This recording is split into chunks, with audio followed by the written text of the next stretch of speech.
Welcome to the Bulwark podcast. I'm Charlie Sykes. It is Monday. It is April. Things are looking up. We had 4 million vaccinations on Saturday.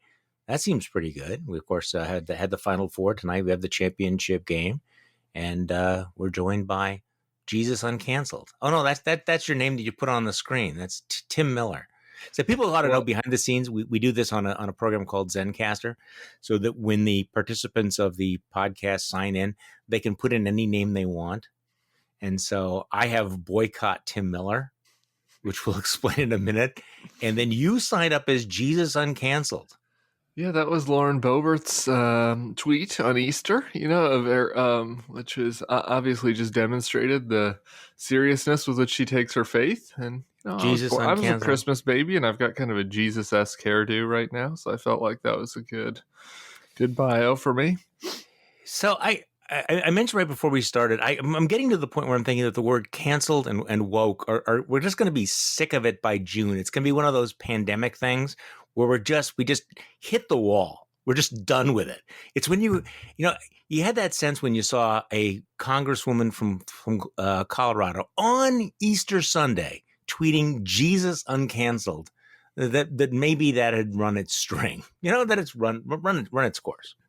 You think that the analogy has lost its potency now that you're comparing the resurrection to an uncanceling? Potentially. I can't find it. I was scrolling. So there was somebody who, you think you're tired of it, Charlie. Both of these terms, kind of, I don't know, invented is wrong, but were repopularized on Black Twitter, right? And it was like, kind of Black folks talking amongst themselves.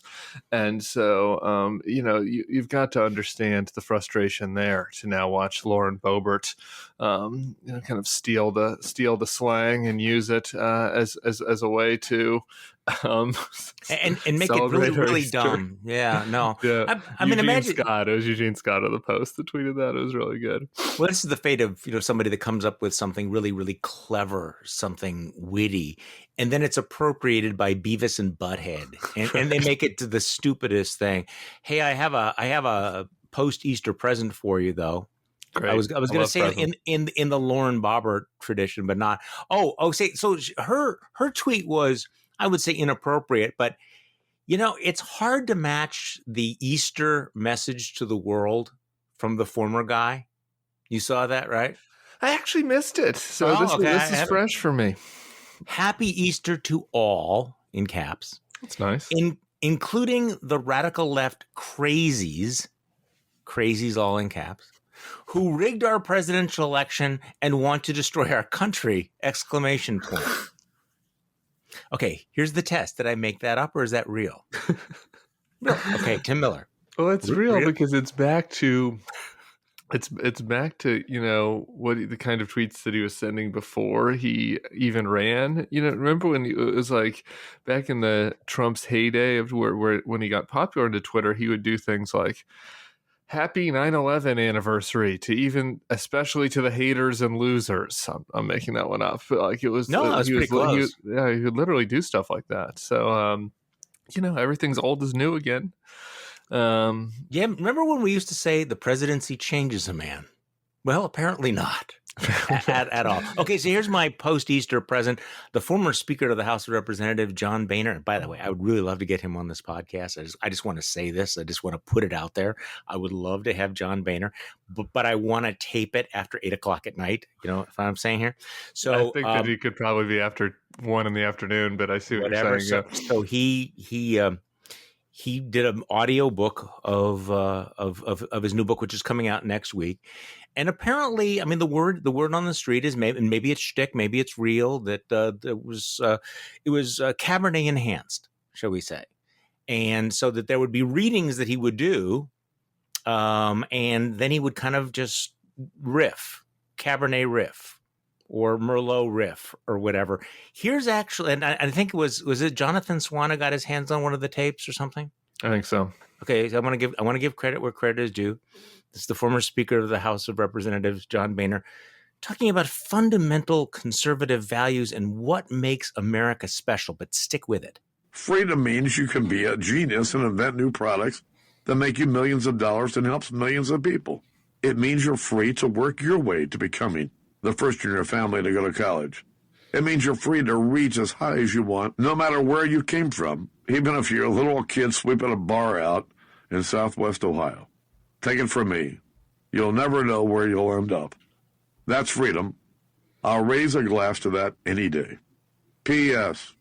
Ted Cruz, go fuck yourself. How does this guy not have a podcast? I mean, at this point, John Boehner speaks for all of America there.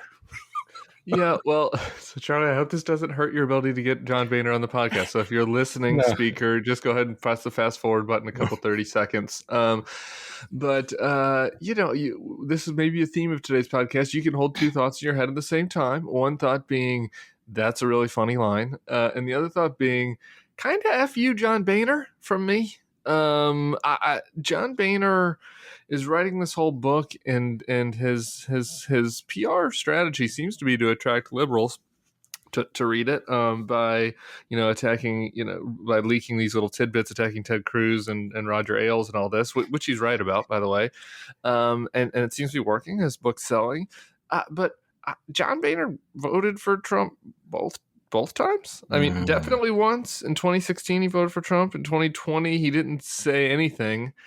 And so I'm left a little bit feeling empty by the fact that he wants to come out and to be a strong truth teller right now with his book and wants everybody to buy his memoir, while during the 2020 election, he made a wry joke about how he'd rather, rip his toenails off or something than get involved in picking a side. And I think what was the most obvious choice facing the country in memory. And so that I don't know that I'm going to be purchasing it. I can chuckle at that clip with saying that I'm a little bit on John Boehner.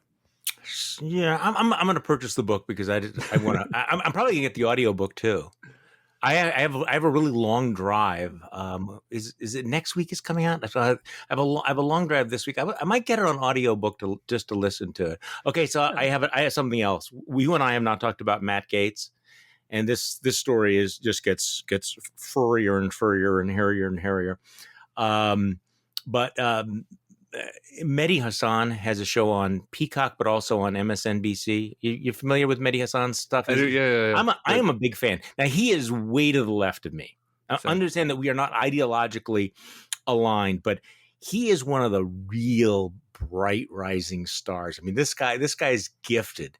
He strikes me as, have you ever noticed the difference between BBC interviewers and American television interviewers? The BBC guys are way more aggressive. Yeah. And they're just, I'm not trying to diss anybody, but they function at a different level of real preparation and just never letting anybody get away with any shit. I mean, and Mehdi Hasan is from that sort of school. So we could spend a lot of time talking about Matt Gaetz, which I'm sure we'll do over the next few weeks. But here is Mehdi Hasan in 1 minute summarizing Matt Gaetz. Everything you need to know about Matt Gaetz before this Pizzagate controversy in 60 seconds. Ladies and gentlemen, Mehdi Hasan gives you Matt Gaetz. Up the clock. Matt Gaetz was elected to the Florida House in 2010, backed by his daddy Don Gaetz' deep pockets and Republican connections. Just 2 years after being arrested for driving under the influence. As a Florida legislator, he mocked women in tattoos for using welfare, called for recipients of welfare to be drug tested, suggested 2 black members of the state Senate did not know how to write or spell, and was one of only 2 Florida House members to vote against a bill criminalizing revenge porn. Elected to Congress in 2016, Gaetz invited an accused Holocaust denier to be his guest for the State of the Union, appeared on Alex Jones's InfoWars show, claimed Attorney General Jeff Sessions was a hostage of the deep state, called for the firing of Robert Mueller, defended Trump's description of Haiti as an S-hole country, talked about cultural genocide, falsely accused George Soros of funding a migrant caravan 10 days before a white supremacist massacred 11 Jews at a synagogue, wore a gas mask to mock the threat from COVID, attended a maskless party for young Republicans in New York at the height of the pandemic, and was the only member of Congress to vote against a bill to combat human trafficking. Funny that. In February, during the second impeachment trial, Matt Gaetz said he would quit his job and leave his home to defend Donald Trump. The question is, will Donald Trump now do the same for him? No. Answer to that. 60 seconds. I feel like just sort of like lying back and lighting up a cigarette now, but I don't smoke. I will have one. I have like one cigarette a month, Charlie, and so I might have to use mine up on that this afternoon. That was really good. Though, just minor correction to Mehdi. I think he went to multiple maskless parties at the height of the pandemic, including the viral video where he's doing karaoke to Wagon Wheel. Did you see this? And has kind of a young woman scratching his back, and they're all maskless in a tiny hotel room. Anyway, he's an interesting character. It is interesting and not a surprise that it turns out that everybody hates Matt Gaetz, with the exception of Marjorie Taylor Greene and Jim Jordan. But everybody else on the Republican conference appears to be really enjoying this. Now, they're not calling for him to resign or anything like that, because I think they just figure that he's going to fall apart on his own. But you can tell this is the one thing that has brought together more than 400 members of Congress, and they're all sitting there with popcorn. I'm not sure that that's right, Charlie. I think there are at least some of them that he was showing naked pictures of women hula hooping too. So I think they consider themselves Gaetz's friends. He's kind of the type of person that would rub you the wrong way. No pun intended, for sure. And so I think he does have people that don't like him, but nobody has spoken out. You see the misalignment between the parties. I do think this is important. Like at this point, Andrew Cuomo, now it took a while. So, maybe people will come around, though I'm not hopeful, but the entire Democratic delegation has called for Cuomo to resign at this point, in New York. Whereas you get nothing from Gaetz. I don't know that they assume that he's going to, just fizzle out. I mean, remember, these were people that ended up supporting Roy Moore when it came around to it, after he was, in ephebophilia. That was the big defense of Roy Moore at the Federalist. You'll remember, this wasn't pedophilia; it was ephebophilia. 14 to 17. That's a different animal here. Let's make sure we're precise in our criticisms. And so I don't know. I mean, I think that there is right now no guardrails around the Republican caucus, and the people look around and they're like, they have no idea what the voters are going to find acceptable or unacceptable. They have no principles left. They have no standards left. And so they don't know where to draw any lines. So what's Trump going to do? See, you can see what Gaetz's mode is going to be when he was on Tucker Carlson's show, and he said, "Yeah, Tucker, remember when you and I had that double date? You met her." And he's like, "No, I don't." You can imagine he's on the phone with Donald. "Don, remember when we were, hanging out, and Mar-a-Lago with those really gorgeous chicks that you introduced me to?" And so is Donald Trump going to go, I don't know you, Matt. No, I don't remember that. Or what's he going to do? I think Donald Trump is going to say "F you, pound sand" to Matt Gaetz. Didn't Trump forget Matt Gaetz's name at a rally That's easy. That's the thing about Trump is he despises the people who suck up to him the most. Exactly. So, yeah. Yeah, and Gaetz does have this sort of personality. I mean, I think this is the one thing that you are right about in observing this. He's kind of like the everybody had this guy in high school who was sort of like the obnoxious bully, but maybe he was a rich kid, right? So you'd throw parties at his parents' houses, but everybody kind of hated him because he was sort of a dick. And then, as you get towards senior year and as you get towards graduation, people are like, wait a minute, I don't have to be nice to this guy. I don't have to be nice to this guy anymore. Like Gaetz does have that, persona. Like he seems like the kind of guy that doesn't probably have any friends from Pensacola High or wherever he went, or from FSU, that he's maintained, that he's tried to kind of upgrade and revise and extend his friend group as he gets more famous, and as his hair gets bigger and he gets new teeth and all that. The hair is something, yeah.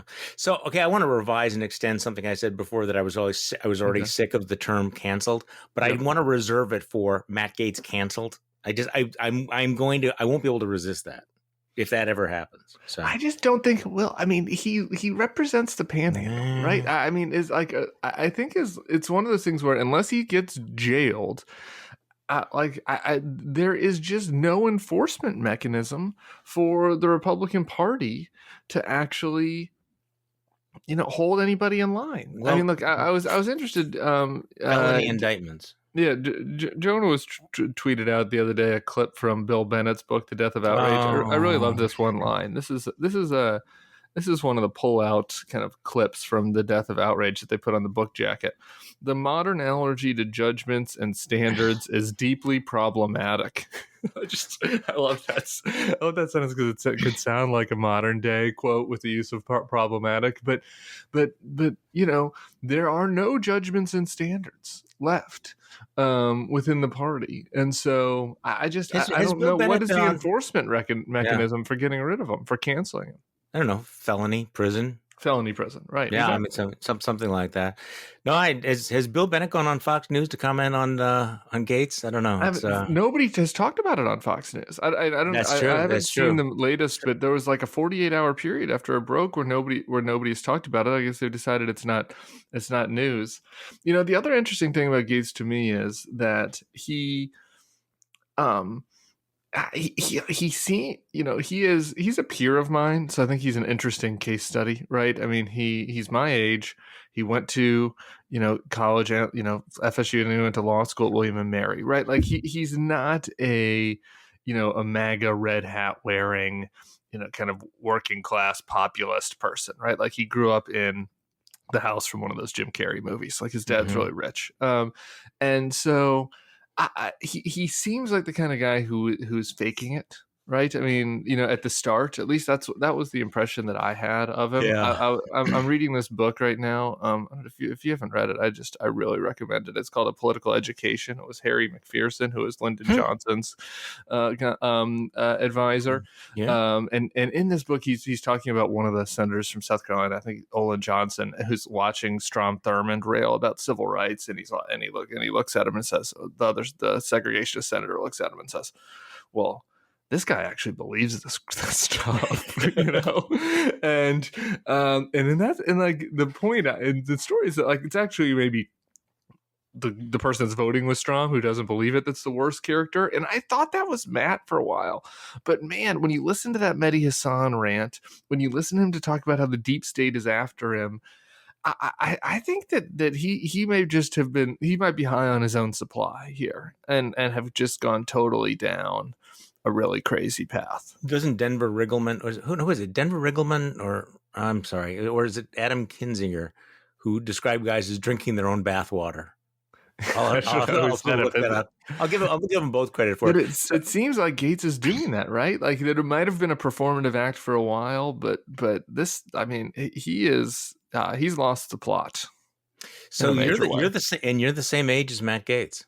Yeah. I mean, and I worked with his sister. He's an interesting character for me because I kind of know the type. As I said, I can picture him in high school. Wait. You worked with his sister? Yeah. I worked with Matt's sister. Worked for Jeb. Like dropping that in. I mean, yeah. Oh, sorry. No, I mean, I know. That's what I'm saying. I don't know Matt. Like we've never. I've talked to him, but like I don't. We've never. No parties at his house. No parties. We've never spent quality one-on-one time. We've never been to a Georgetown cocktail party together, but. I know his sister. I know his dad. His dad endorsed Jeb. I know the type where he's my age. And so I look at him. Please clap. Yeah. Oh, thank you, Jeb. Is the one thing he was right about, broken clocks.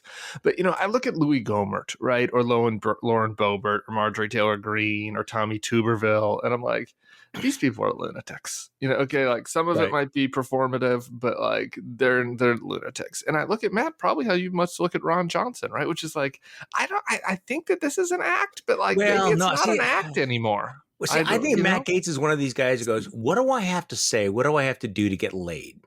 I mean, it's, you know what I'm saying? It's like, if I became this person, would it be more likely? If I say these things, then I get to go to a TPUSA convention and all the college Republicans and the college high school kids. I don't know. So you're the same age as Matt Gaetz. I was shocked this morning. I was on Morning Joe, and I realized that I am the same age as Al Sharpton. And I got to say, that was one of those like, what? What? You imagine yourself a little more youthful than Al in your mind's eye, Charlie? Okay. I'm sorry. In my head, yeah, I'm thinking really. So I looked him up, and he's a month older than me. So nobody cares about this. I know this. Yeah, So you look great. I mean, very spry. That's an important month. Spry. See, that's spry. See, that's spry. And you actually, when that left your mouth, you thought, hey, here's a way of praising him. He'll like that because everybody aspires to be spry. Okay. So let's talk about why the boycott Tim name here. Yeah. You had a fantastic email over the weekend, triad email, where you waded into the Vietnam of American political rhetoric, which is Georgia. And I am exactly where you are on that. I am wrestling with this. I find this to be a completely deplorable bill. I think that the legislature acted in bad faith. I think there's real danger that the politicization of the election process could lead to stealing an election in the future. On the other hand, it is time to take a deep breath and go, some of this rhetoric is just way over the top. The whole Jim Crow 2.0.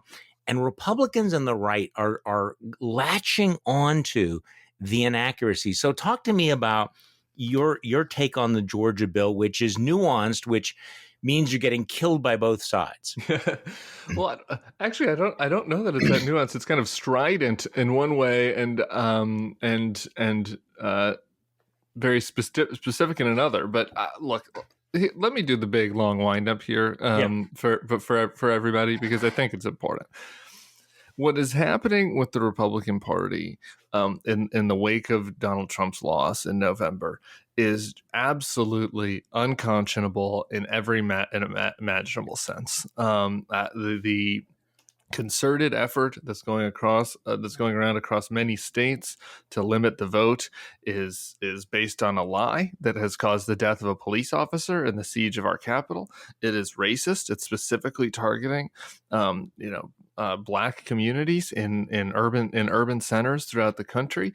It's an attempt to hold on to power while maintaining minority popular support. This is a party that's won one popular vote since this century. There will be people who will vote for the first time in 2024 who will have never seen the Republicans win a popular vote. They realize that, and so they're trying to hold on to power through minority rule rather than expand their support, rather than expand the message so that it can appeal to more people.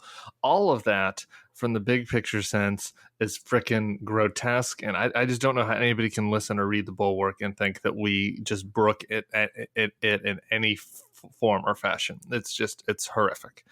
And the Georgia bill is one cog in this broader effort. By the way, so is that stupid Donald Trump Easter tweet. So is the campaign that's going on, which I've written about in Virginia and in Ohio, where all these candidates are pretending like that the election had been stolen, and they're all putting out proposals about how to limit the vote, how under the auspices of voter integrity, and then leaking it to Fox News and Newsmax. I mean, this is a multifaceted effort. It's happening on the donor side. There was that great Jane Mayer report about how Koch and McConnell are working together. So this is completely unacceptable. It's a party that is not committed to democratic values, and it's why I'm not going to be able to support any Republicans. It's one of many reasons, but maybe the top of the list in the near future, or maybe for quite a while. So you can believe all that this is awful, and then also look at the Georgia bill itself and say, guys, this just isn't Jim Crow on steroids. It just isn't, right? I mean, it's part of this broader effort that is undemocratic, where the Republicans want to try to hold on power through minority with minority control, and where they want to suppress votes, particularly Black and brown votes.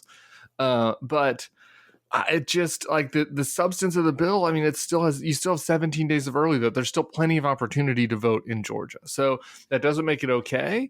It doesn't make it good. But when the president is saying it does things it doesn't, like, prevent people from voting after 5 o'clock so working people can't vote, that's just not true. He said it multiple times. When they're saying it's, kind of worse than Jim Crow, which is just an absolute stain on our history, which prevented people to vote based on poll taxes and tests, and a lot of other methods. You just lose. You sometimes lose credibility, and so some people say, well, that's a strategic point. You want to build up outrage so more people will turn out and vote. Maybe that's true. Maybe this will turn off suburban voters, though.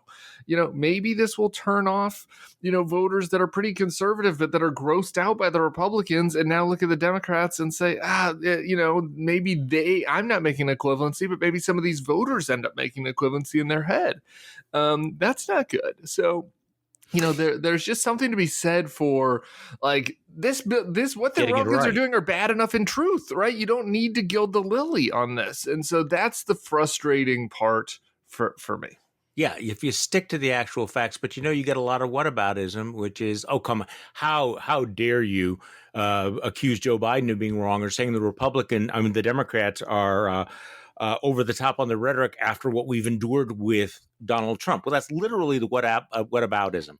And there's two problems with that. If we've spent 4 years objecting to the big lie, and the consequences of engaging in this kind of hyperbole and exaggeration is, number one, you undermine your own credibility, but also you have the effect of retrospectively making the lies of the past not so bad because everybody does it. So that's part of the problem. But and you mentioned this yesterday, there is that vibe, and this is where guys like us feel it kind of like a little bit of PTSD. Yeah. It comes down to but we fight the evil opposition.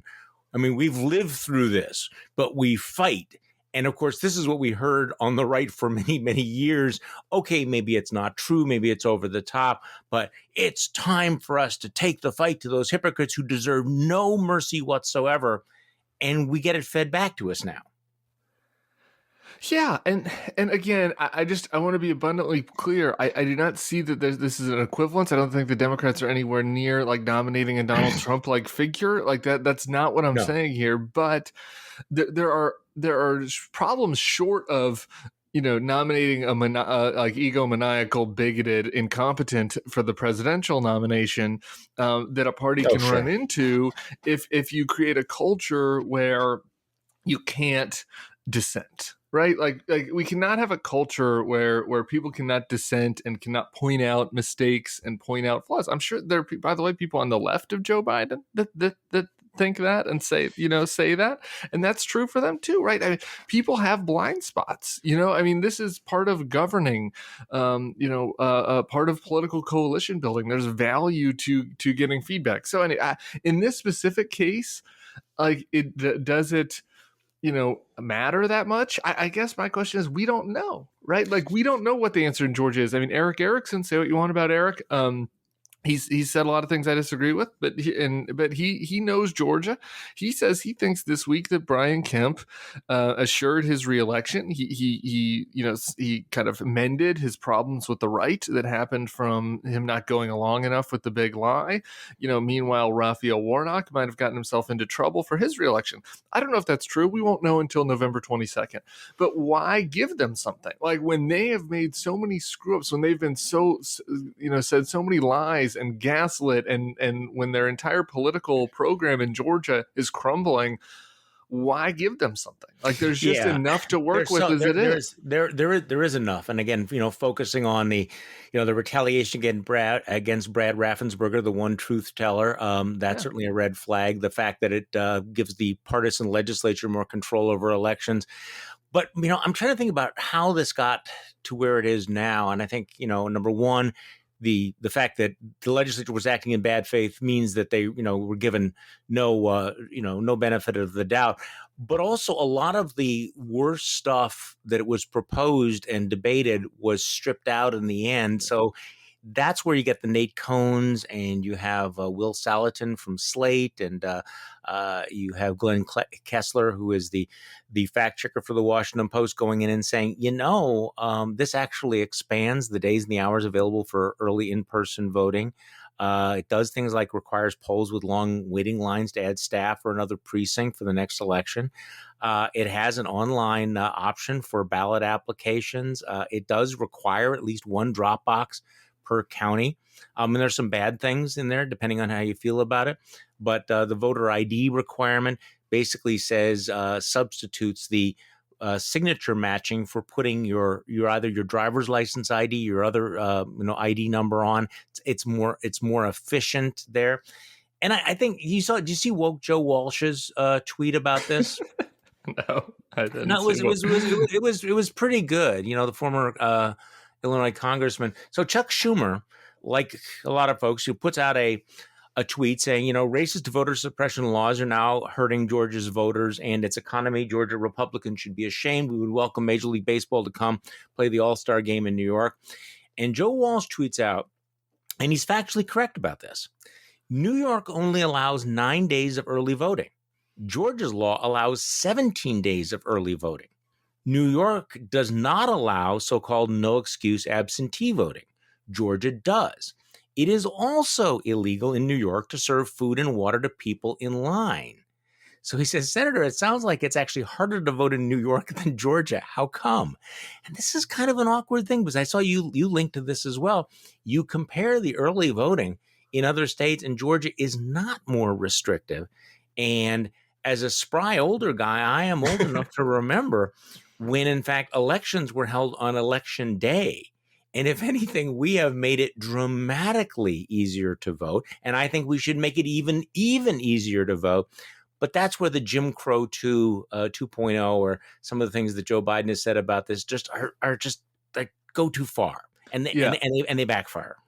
And so, just like three things really quick. Number one, I do think that Joe Walshing on the water. I haven't looked at this that closely, but I saw some back and forth on this, and I think that technically the New York water rules are a little bit less stringent than what they put in Georgia. But that's not really relevant as to this point, which is that there are a lot of blue states that have extremely restrictionist voting rules, including New York. And by the way, those should be changed. Like, here's the thing: I'm for automatic voter registration. Like, I don't understand why we can't do this. There are a lot of countries. I know we have. The former president of Estonia is a Bulwark fan, and the system that they've got in countries like that is much more relevant for the future than this kind of patchwork system that we have in this country. So I think everybody should have automatic voter registration, and they should be able to register day of, and we can have provisional ballots where if there are any questions and they need to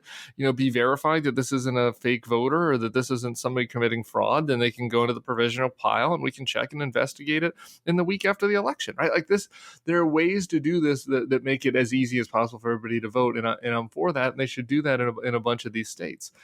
But that's not the reality of where we are now. And so I just think that when it comes to Georgia, the biggest picture truth about what is happening in Georgia is that the only reason that they changed their election laws at all to make it more restrictive in certain areas is because the Republican legislature and the Republican governor, wanted to continue to advance, the big lie that said that our elections were rigged, that resulted in the insurrection, that resulted in the siege of the Capitol, that resulted in the death of the police officer, and they're doing so in an attempt to further restrict voting so they can keep power while being a minority party. That's fucking bad enough as it is, Charlie. Yeah. Like, it's horrible. And it's happening in every state, basically, that there's a Republican legislature, and there should be pitchforks. There should be outrage over the fact that Republicans are doing this everywhere. And so, I just don't get why we have to now get down into exaggerating what is already an absolutely horrible, unconscionable position that is endemic within every Republican office holder, basically every Republican campaign. So I wrote about this morning in sort of a related development here. After Major League Baseball decided it was going to move the All-Star game, even though, by the way, Stacey Abrams and other Georgia Democrats said they didn't want them to do it. what's interesting to me is this new right-wing cancel culture where you have Donald Trump and of course everybody else from Matt Schlapp and Ronna McDonald and Hugh Hewitt all in that we have to boycott Major League Baseball. Delta Airlines, we have to boycott Coke because they came out against this. But it's beyond that. I mean, it's to me, watching former constitutional conservatives like Ted Cruz and Mike Lee tweeting out about how, okay, what we're going to do now is we're going to push legislation to strip Major League Baseball of its antitrust immunity. Now, I'm agnostic about whether they should have antitrust protect. Let's leave that aside. Clearly, what they're doing is they're saying because of this political action, because they are ideologically they've committed an ideological crime, we're going to use the power of our offices to use the power of the government to punish them. And your good friend, the culture war ambulance chaser, Chip Roy, also put out a tweet. I will co-sponsor this legislation and aggressively push it. Major League Baseball, happy to have ID required to pick up tickets, but not voting. American Airlines and Delta, you're on notice too. And he's retweeting one of his colleagues who said, in light of MLB's stance to undermine election integrity laws, I have instructed my staff to begin drafting legislation to remove Major League Baseball's federal antitrust exception. So they're not even pretending that they are not retaliating politically, using the power of the government to pass legislation to punish a private entity for its political actions. And this is not a one-off. You saw Republicans in the Georgia legislature come close to stripping a tax provision from Delta because they're doing this. You know that your friend Josh Hawley, when he's not fomenting insurrections, is threatening all my friends. Josh Hawley. So yeah, and then what is it now? Mitch McConnell is taking aims at corporate U.S. He says parts of the private sector keep dabbling and behaving like a woke parallel government. Corporations will invite serious consequences if they become a vehicle for the far left mobs to hijack our country from outside the constitutional order. Well, I don't know. Mr. Miller, that sounds like a threat to me. It's like, nice corporation you have there. It'd be a shame if anything bad would happen to it. I guess I'd look back onto the folk wisdom of one Willard Mitt Romney that says that corporations are people, my friend, Mitch. This is so bizarre just from the perspective of somebody that's come up in the Republican culture where corporations were largely, not always, but like aligned with the political objectives of people on the right. It's pretty crazy when you think about it. Look, Walmart. I mean, how many times has Walmart been aligned with Republicans on the Walton Foundation supporting school choice, opposing minimum wage increases, big oil companies wanting to oppose climate legislation or work with Republicans on alternate climate legislation. It's just, time and again, the corporate America has not always, but largely been on the side of Republicans and engaged in politics, right? And at that, and during that time, like the idea that the government would then punish them for advocating for a political position that they think aligns with their corporate values or would help their corporate bottom line, that would have been the kind of Bernie extreme left response to corporate Warren action, right? And it wasn't even mainstream. It wasn't even mainstream Democrats that would have done that, right? Like this would have been the provenance of like the Bernie Sanders far left. It's like, we have to punish Walmart because they are, engaging in school choice, and we need to get big corporations out of our, out of our life. And now that's the Mitch McConnell position, right? The corporations need to be punished. Well, and also the way they're doing it. But part of this is this new, working class party, anti-corporate, position. But if you're a working class party and you don't actually want to do anything for the working class, I mean, they're not in favor of the minimum wage, right? They're not really in favor of, more, family leaves or childcare or any of those things. So what does the working class party do? Well, it turns everything into culture war. So the culture war and the anti-corporate war become the same thing. The culture war and class war become their thing. Marco Rubio's statement on this union vote down in Alabama was, I thought, fascinating. So, I mean, it's a very interesting story how they're trying to organize these workers at the Amazon plant in Bessemer, Alabama. And here's what the working class champion Marco Rubio said. Here's my standard, he writes. When the conflict is between working Americans and a company whose leadership has decided to wage culture war against working class values, the choice is easy. I support the workers. So he's for the union if they're against a company that is on the wrong side of the culture war. It's all culture war for these guys. It wasn't the fact that Amazon workers were peeing in bottles on the warehouse floor. That wasn't what got Marco to want to defend the workers as the representative of the working class party. It was the fact that the execs took the wrong position on voting rights legislation. And this is the same. You mentioned the Georgia legislature going to take the tax break away.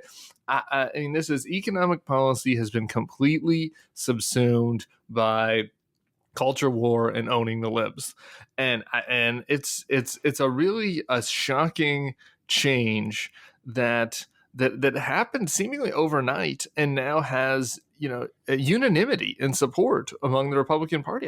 You don't hear anybody saying, "Wait a minute, guys! Like, I don't know if we should be like basing our taxation and unionization and antitrust positions on like this an ephemeral position that one CEO takes on a voting rights issue." Like, more or less, I don't think that we should do it just because the CEOs want to make sure people have voting rights. I mean, that's what this is at a fundamental level. I mean, maybe these CEOs don't have all the specifics right or whatever about a legislation. That's not their job. But that at a fundamental level, what they're trying to do is signal and say, we want to make sure that voting rights are protected, which makes sense that corporate America would want to make sure voting rights were protected after the last president just attempted a coup, right? So, and they're just trying to put out this basic kind of sense, and Republicans are like, no, you need to be punished for that now. Like, you need to have your tax breaks taken away from that. This is not a economically conservative party in any meaningful sense. Well, anymore. And also it's not a party that seems to really understand the First Amendment at all. I mean, there was once sort of an understanding that you did not use government, force to retaliate against someone for criticizing a politician or for criticizing a government action. So I'm seeing a lot of comments and emails and social media posts from people who I think misunderstand something or haven't caught up on something. That the question, well, are Republicans biting the hand that feeds them because they are financed by corporate America, these big checks? And the answer to that is this new stance is also a reflection of the way in which you have the center of fundraising, particularly on the right, shifting to those small dollar donors, the rubification of fundraising. And so they no longer are relying on the $100,000 check from AT&T when they can get, folks from Wisconsin and Oregon and Arkansas to write them checks. Speaking of which, the story, I'm sorry to switch gears here, the story over the weekend in the New York Times about the Trump campaign and the incredible scam aimed at their own supporters, the ripoff, that what they did was that if people went online and said, yes, I want to support Donald Trump, and so I'm going to give him, I live in a nursing home and I have my income is $1,000 a month, but I'm going to give Donald Trump $500. And what they did was they took that money, and because they had an obscure box check that nobody could see, it became a recurring payment. So this person, a couple of weeks later says, I've given them $8,000 or $9,000. They sucked it out. There are some estimates that as much as 3% of all of the credit card fraud complaints were aimed at the Trump campaign because they went out to rip off their own supporters. And the stories are just stunning. It's just, I feel like maybe we're repeating ourselves because, Tim, that, this whole thing was a scam. But what a cynical scam that the Trump campaign and the RNC were involved in here. Yeah, and it's in line with what Bannon was doing with his scam about the fake wall. I mean, it's honestly sad. I mean, like what they're doing, and they're fleecing Yeah, they're fleecing their own supporters, and people don't realize that this money's coming out of their checking account every month. And it's like to what? Like for what end, right? I to kind of fund these consultant salaries, to fund these insane, the insane amount that is required to run these campaigns, and it's because they've bought into this whole Flight 93 mindset, right? I mean, and so that is the other danger of moving. It's not really a danger anymore because it's happened, but of moving fundraising from, these sort of institutional type of fundraising, which had its own, corruption and flaws. But the change when you move that to now this kind of populist style of fundraising is that they got to keep people angry. Right, you're not going to give your $5 if the email from the Trump campaign is like, well, Joe Biden made some good points today, but he overstepped a little bit on this one area, and I wish you'd help it. Right, like that's not. They have to continue to keep up the heat and to turn the volume to 11 on the fact that they're stealing the country from you. All the types of things that led people to storm the Capitol with Donald Trump flags and spear police officers. Right, like that's what they have to do to keep the money coming in. In addition to kind of tricking a lot of their, older and, let's just be honest, like older and less educated supporters who are not as familiar with kind of how to use these sorts of online platforms. They might not understand all the little boxes you got to uncheck, to prevent this thing from being a recurring donation. You saw that to the tune of like 9 figures, people that tried to claw some of their money back. So I mean, what is happening is really, really gross. It's part of this broader scam, but it is now what they're fully bought in on. When you see this anti-corporate campaign, that means they're fully bought in on this kind of scam, email and mail fundraising. What is startling reading that story is to realize the extent to which they have convinced people to give large amounts of money. I think, shorthand, we talk about, people giving $5, but some of these stories that are in this, piece that I would think a normal person would be embarrassed at the lower level contribution. Let me explain what I'm getting at here. So let me read you 2 paragraphs. This tactic that they used of making these recurring payments ensnared scores of unsuspecting Trump loyalists, retirees, military veterans, nurses, even experienced political operatives. Soon banks and credit cards were inundated with fraud complaints from the president's own supporters about donations they had not intended to make, sometimes for thousands of dollars. Listen to this story. Bandits, said Victor Amelino, a 78-year-old Californian who made a $990 online donation, $990 online donation to Trump in early September via WinRed. Okay, so $990 for this 78-year-old retiree. It's a lot of money. But what they did was they made it recur 7 more times, adding up to almost $8,000. I'm retired, he said. I can't afford to pay all that damn money. So just at the lowest level, they're fleecing these retirees. They're scaring them. They're getting them worked up to give more money than they can possibly afford to the campaign. But of course, that's an individual choice they make. And then they sit around and go, how can we turn this into a money bomb? How can we get even more from them? And what's clear from the story is this was an intentional plan. They knew what they were doing. So here's my question, Tim, because you know how campaigns work. How did they think they were going to get away with this? I think that you just keep pushing the envelope in online fundraising strategies, right? I mean, it's like, how did you get away with everything? I think that there is, this idea of creating a recurring contribution is not something that the Trump campaign made up, right? And so there's always this kind of gray area, right? Which is, so do I make somebody proactively check a box, right? Or do I have the box already checked for them? Like, do I give them a warning? Is it in bold? Do I send them an email every time the day before we're going to take out the next recurring contribution to let them know, to make sure that this is intentional, right? And so, it's just like anything else. Like any other types of donations. I mean, I have a recurring donation to some charities that I support, right? And some of the charities are much more upfront about it, right? And some of them are much scammier, and so I think they just dialed up the scammy side of this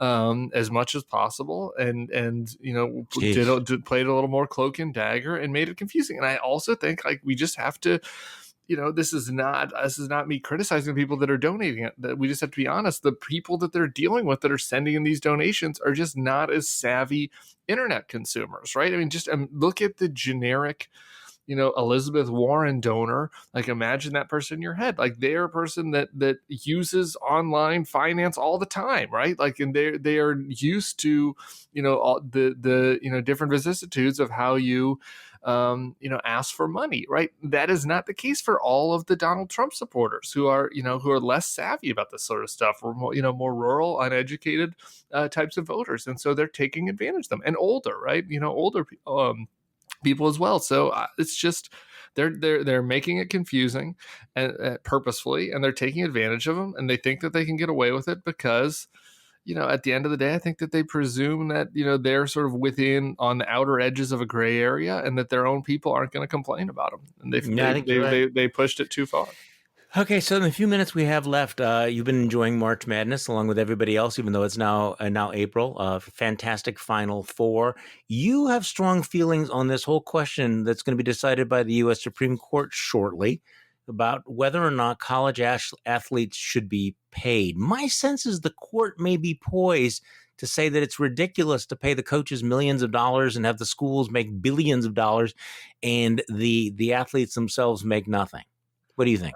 Yeah, well, right before I get into that, can we just chuckle really quick about how this might be the only sport left for Republicans? For now. I do wonder if the liberals got to be like, how did we get football and baseball and the NBA and the culture wars and NASCAR? NASCAR. Like, how did we win all of these things in the culture wars? Like, I do just sort of, sometimes it makes me, it's dark in a macabre way. It makes me laugh to think about the fact that the Patriot Party is anti-baseball, anti-NASCAR, anti-football, anti-Hollywood, anti-big tech, anti-Coca-Cola. It's like, what part of the country do you like still? I don't quite know sometimes. But as far as the college pay is concerned, it's been a long time hobby horse of mine. It is a complete abuse of the kids. What is happening is a total farce. You watched the March Madness, which has been great. By the way, my brother went to Gonzaga, and so I'm pulling for the Zags tonight. And just they've had such a magical run. That 3-point shot was. I can still enjoy this while understanding that the kids are being, taken advantage of. It was just such a beautiful game on Saturday night. But look. A lot of these kids come from poor backgrounds, and this is the height of their earning potential. And I just always, as somebody who comes from like a free market background and a pro-freedom background, I never understood how conservatives a lot of times were the ones who wanted to be like, we need to keep it like the old ways. And, they're getting a college education out of this. What more do you want? And it's like, well, I want them to be able to get paid for the services that they're offering you, for all the entertainment that they're bringing to you. And I think about I'm an LSU fan. I think about like the 10th best player on the LSU defense, right? Like, that is not on this year's national championship team. Like, that's not somebody that's going to make a lot of money in the NFL, right? Like, the quarterback will be fine, but the 10th best player on the defense is not going to make a lot of money in the NFL. This is when they can make money. Like, he should be able to do ads for the local car dealership, and he should be getting paid by LSU, which is making tens of millions of dollars, and the coach is getting paid. We just fired a coach that we paid like $5 million and had to buy him out because he had a bad year. Like, that money just went down the drain. And so why can't this kid, when he is at the height of his earning potential, when he's a local celebrity somewhere, make money? And it's all just a big scam because the NCAA has been perpetrating this lie of that they're so-called student athlete amateurs, right? And it's just a faux amateurism that has allowed them to retain money. And I can go deep on email with you. If somebody wants to push back with me on this, I love fighting about it. There are all these other random arguments, none of them hold water to the fact that like these kids deserve to be able to make whatever they can, just like anybody else in any other market-based system. And, you watch the Final Four and there's a commercial every 4 minutes and everything's sponsored. And it's a total farce. There's an official ladder, an official net. This whole thing is a joke. So I was encouraged to see Brett Kavanaugh, make these kind of free market arguments that you would expect to hear from conservatives, but for some reason end up oftentimes getting pushed down in favor of the traditional, traditionalist arguments. And so I'm hopeful that they go the right way. And I was happy to see that Kavanaugh made some of these same points. Is there any analogy? Is there any other institution where a billion-dollar industry or institution based on the efforts and labor of unpaid individuals? I'm trying to think of anything else. I'm sure I probably could, but I can't. I'm sure nothing like underpaid, right? I'm sure that like union advocates would say that, like, sure, there's right, like Walmart. Amazon. We can go back to Amazon workers, right? Like, but the people aren't making what maybe they should be able to bargain for and be worth. But these guys aren't even allowed to bargain, right? Like, these guys aren't getting anything. They're being, it's literally Soviet. It was a good edit in my article from our editor Adam Kuiper, who's like, nothing says the free market like giving people room and board. It's literally an old Soviet mindset. So I can't think of an analogy, and especially something that is so important to our, to the American culture, and that so much money is going through and that people love. This idea that was being pushed by the NCAA that people will stop watching and they won't like it as much. There's it's just no like, really? No, there's no evidence for that whatsoever. Yeah. That people wouldn't have not watched that game on Saturday night because they were getting paid. No, I just don't think so. I don't think so. Anyway, with the good news, thanks for joining me on the day after Easter. The good news, of course, is that Jesus is uncanceled. And remains so. Tim Miller, thanks for coming back on the podcast. Appreciate it. Thanks, Charlie. Go Zags. And thank you all for listening to today's Bulwark podcast. I'm Charlie Sykes. I was going to ask you whether, what I'm going to do tonight. I'm going to actually watch that HBO QAnon special. I don't know whether you've seen that. I haven't watched it. I want to. I can't. I won't be watching it tonight. I'll be watching the Zags, but maybe we can talk about it next week. Yeah. Now I have to make a decision about that because we have a podcast about QAnon tomorrow. So I definitely have that on my list. In any case, thank you for listening to today's Bulwark podcast. I'm Charlie Sykes. We will be back tomorrow and we'll do this all over again.